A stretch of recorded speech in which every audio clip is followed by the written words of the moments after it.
Welcome back, everybody. It's any time. Adi Langale Rido. Adi Langale Rido. Monday time live.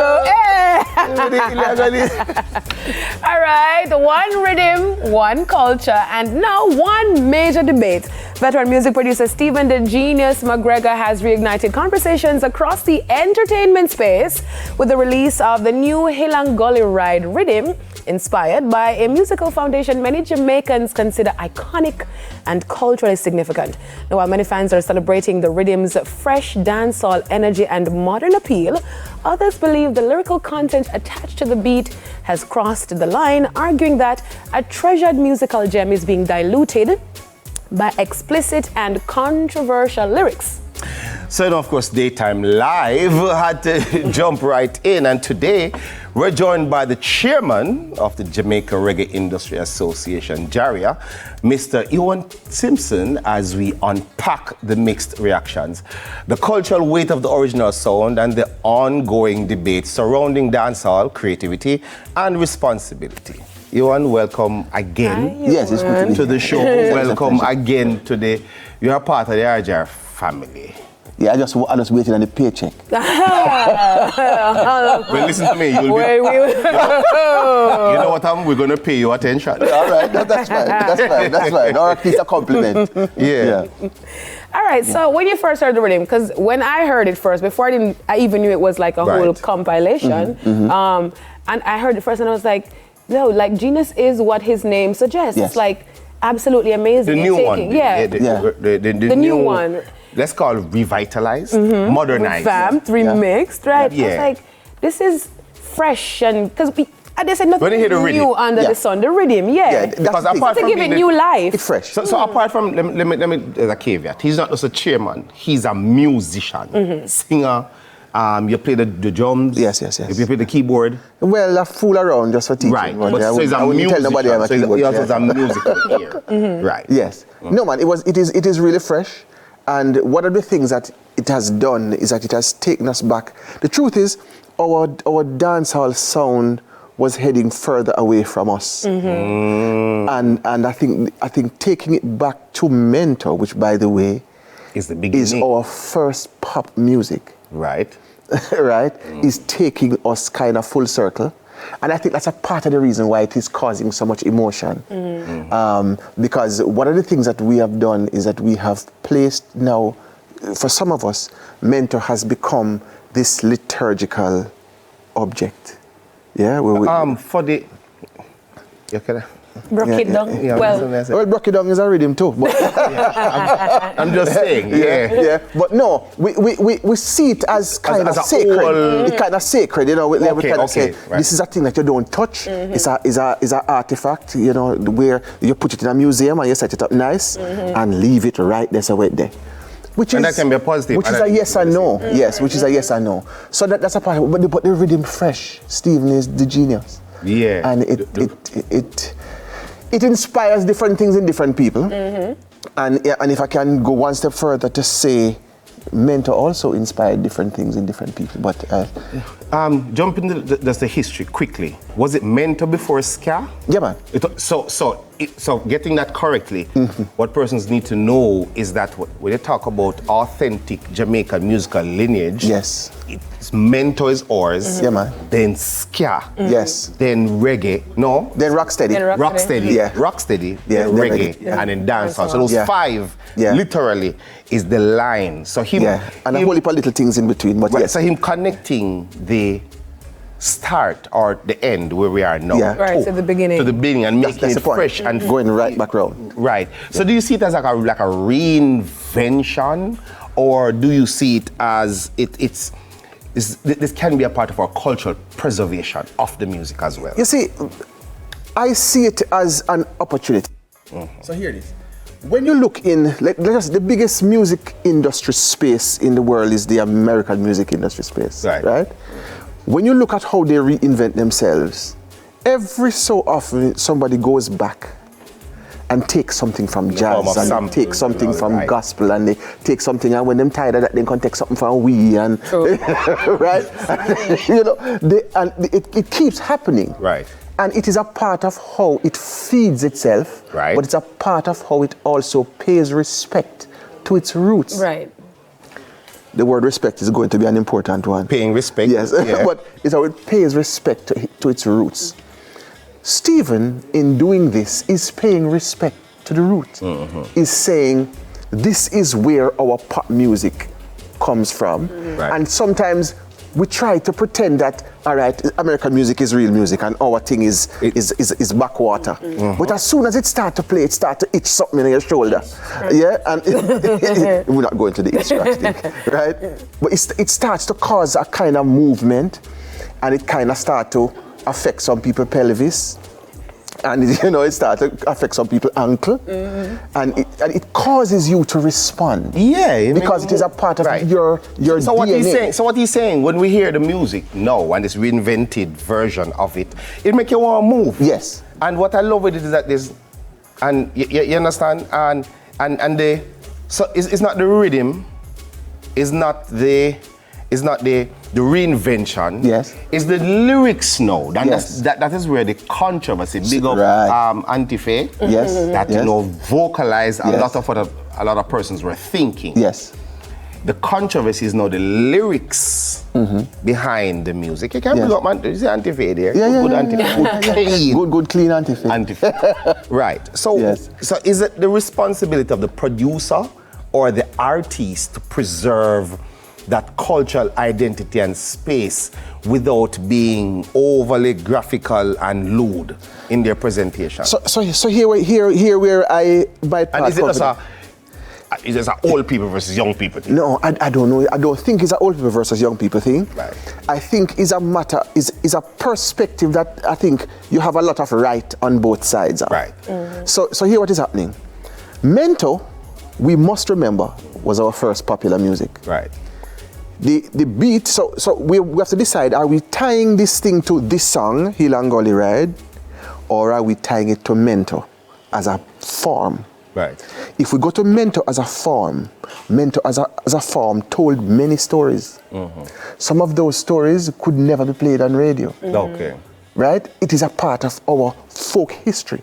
We told stories. The problem that we have is that with modern technology and with a low bar for access, Lyrical content, etc., certain things that used to only sing in certain places are now available on the phones of everybody. So now we start to feel weird about how we police this to ensure that it is managed in a way. I feel like you're tiptoe around. No, me not tiptoe So what around it. Ewan is saying is that, listen to me, in the true form of Mento, there were songs out there that people would have said, oh, it's explicit. We'll talk about it. So in this reinvented form, yes, and you're having those songs, yes, it's not so much different from before. It is not significantly different from before. It's just a matter of access and space. Yeah. Now, if we want to have a conversation about space and place, we can. But for me, when you talk about songs like Rukumbine, you talk about songs like Penny Wheel, you talk about all them songs. If you would blush, Deidre, right? If you went into the detail of those, it did a long time. But you see, my thing is, because some of the commentary I've heard, seen on social media, talking about, cultural legacy that this Hill and Gully rhythm is, right? And what it does for our children. Once they hear it, they automatically assume a particular thing. Now, with this that's planted in their brains, it's no longer about the mental and the culture, but no, what is lewd based on the lyrics. You remember one Could song it not be then that you're introducing it to people who probably don't know one before? You want to see you remember one song near my cry? You don't see a good at tennis? Yeah. Do you know what? Yes, our elephant man. Yeah, I remember when two bad men just dropped I just dropped I feel like there's also a market who probably did not know this before with these young people just the same, that because of this reading, they're actually opening it up to them for them to go and do some research on it just the same. Absolutely. You have different tastes for different face, right? No. But I'm going to pray for you. Yeah, please do. I am going. Pray for me while I pray for myself. But the truth is that yes, you will get people who were not particularly exposed. The conversation is also useful because it is then causing people to go and research, go and look back at it. What was there? What really, in fact, was the story of Hill Gully Ride anyway, as a song? Yeah. What is the story of mento as a form? Remember, mento was the thing that people used to use and talk people business, you know? Yeah. So if me want to try to say, artists, it's on a creative freedom. Or just dash with the boundaries and just run with it. No, and that me I say. I am saying, your creative freedom allows you to say whatever you want to say. Right. But appreciate that there are spaces within which certain things are reasonable to be said and other spaces where they are not. Is it you heard Asian's response because persons were commenting about yes, his no, song. Asian did something cultural and the folks never liked it. Right. Which I can understand. But what I'm saying, Ewan, for the wider public, when they hear about the Hill Gully Ride, and people remember the show on the Sunday evenings, people remember the song. A very stylized version of the folk song. Right. So, very nice tenor sound, almost classical. So what you're saying is, yes, if that is the overarching memory that comes across with the Hill Gully rhythm, I think there can be more creativity when it comes on to coining lyrics for said rhythm. It don't necessarily have to be, listen to me, say, boy, me not going to come out of my bedroom. That is exactly where I'm saying. Come on, man, go. Yeah, but hear what I'm saying. Lord. If an artist is known to be baritone or tenor, good, and you bring him onto any kind of song, he must sing at the pitch where his voice work. And the reality is, he must sing at the story that comes from the abundance of the heart. Hey, you see, that? Yeah. You have to make sure you say the paper where I would be light, You must say things, where you forgot so. Yeah, well, I look at where am I saying that? I get what you're saying. Yeah. So, do you think a part of the responsibility, since Stephen has openly voiced that his rhythm and he'll be the one authorizing the songs that really and truly going to have the general air space play or a play space. Then it's also his responsibility to say to the artists or encourage them, guide them as to how. Hey, make we stay here and don't necessarily. Well, the producer have a duty, The producer has a choice. The artist comes, the artist is inspired, the artist start to spit some lyrics. The producer can decide, we don't want to go there, so. Yes. The producer can do that. Right. And your rhythm, and you make it, and you invite the artist. Exactly. Now, there are times when, like happened with the other popular rhythm not too long ago, where people just grab it and just put something on it and put it out. Poor Tennyson Road did it. I mean, I'm happy that you said that, right? But so that's another way, and people can do something and release it. Now the artist, the producer can decide what they're gonna do, whether they're gonna do a takedown or whatever that is. Right. But if it come out of your studio, if it mastered by you, then you have to decide, what am I releasing to the world at large? What am I releasing only for certain kinds of ears, right?